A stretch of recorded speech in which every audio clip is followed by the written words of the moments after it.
every member of the United States Senate, my fellow Vermonters, all Americans, people around the world are absolutely thrilled by the ceasefire in Gaza.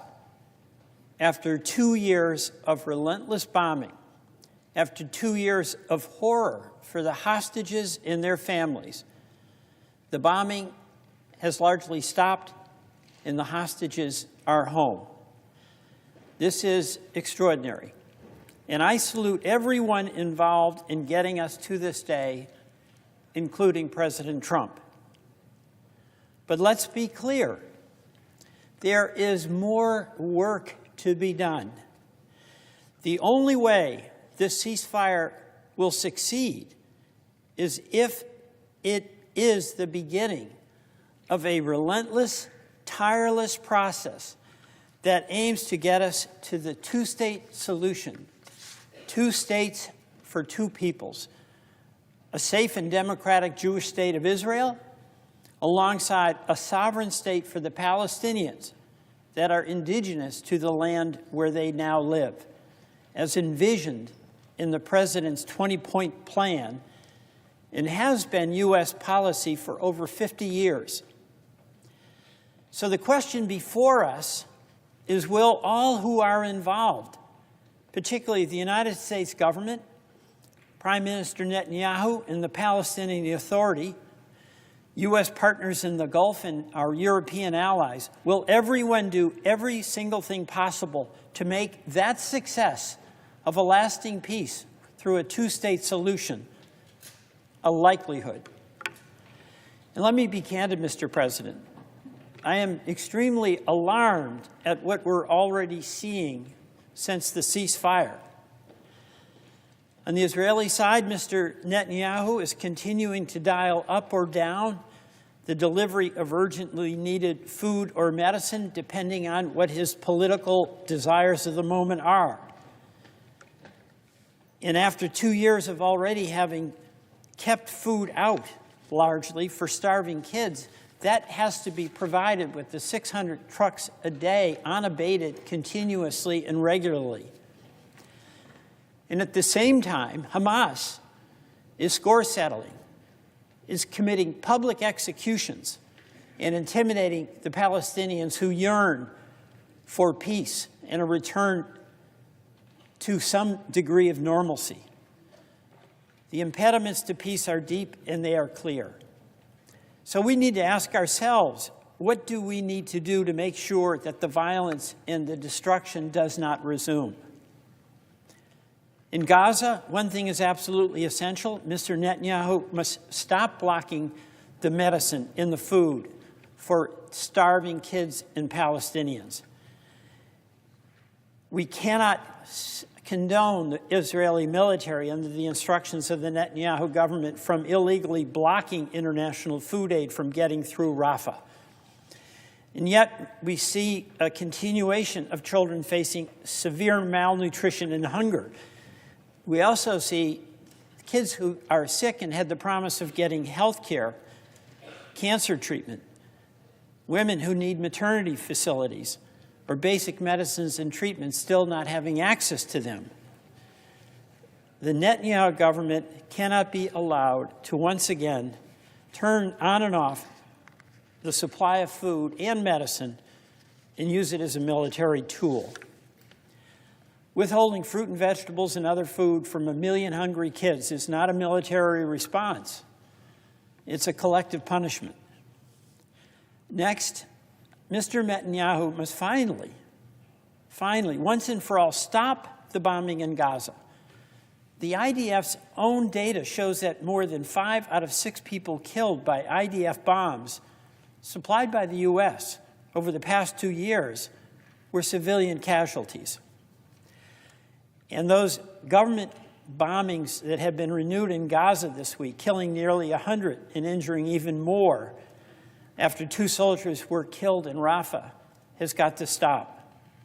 These types of response bombings that were so frequent before the ceasefire, disproportionate and illegal by and large, are no more legal and as disproportionate when they're occurring after the ceasefire and jeopardize the stability and survivability of the ceasefire.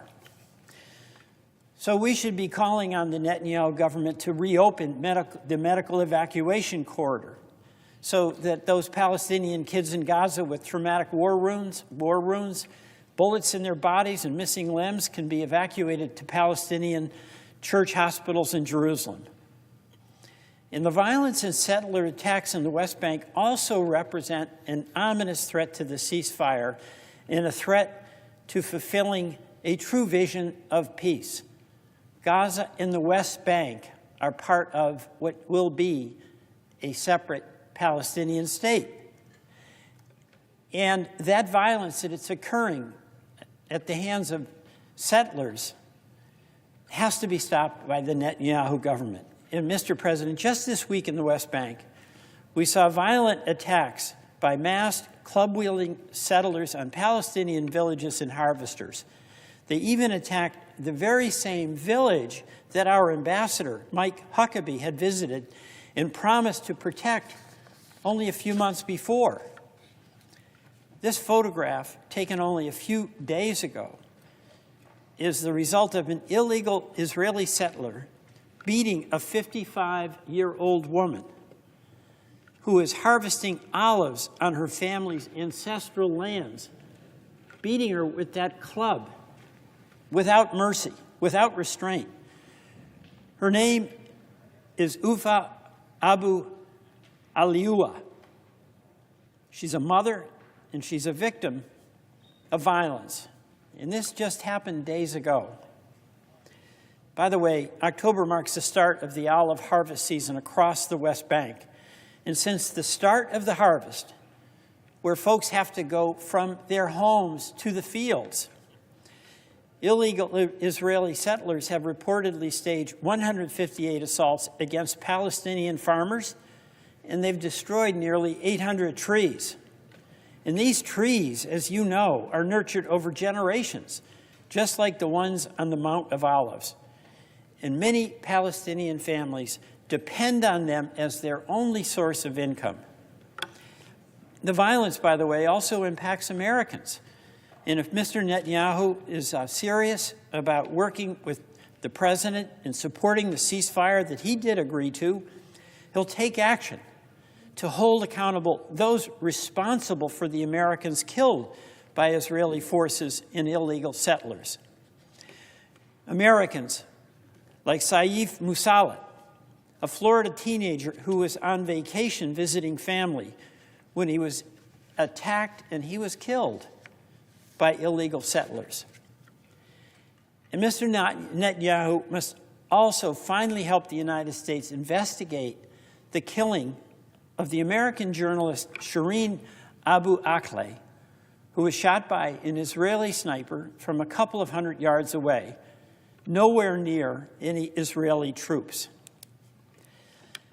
A Palestinian state envisioned by the ceasefire requires that Mr. Netanyahu also end the constant expansion of settlements into the West Bank. The Israeli government must stop demolishing Palestinian homes, sometimes using bulldozers paid for by American taxpayers. And yet, the Netanyahu government is going full steam ahead. This is an immense impediment to peace. And to be certain, Hamas, too, must lay down its arms. It must refrain from violence. That is an incredible threat to the ceasefire. Ultimately, Hamas has got to go. Hamas violence is that threat to peace. It's a threat to the Palestinians living in Gaza who yearn for peace and yearn for an opportunity to rebuild where they live and have their kids be back in school and to be safe. The ceasefire acknowledges that there must be a force that has sufficient authority to quell Hamas violence. This is the peacekeeping force that was in the 20-point presidential plan. If we're going to be successful, we have to redouble our efforts to stand that force up and make certain that all the signatories to that peace plan do their part to make certain that that can happen. President Trump's leadership to help achieve a ceasefire, that leadership must be redoubled to achieve a durable peace and a lasting peace for the Israelis and the Palestinians. To have this stop on the day the agreement was signed, without then redoubling efforts to face the difficult challenges that await resolution after the ceasefire, will result in failure.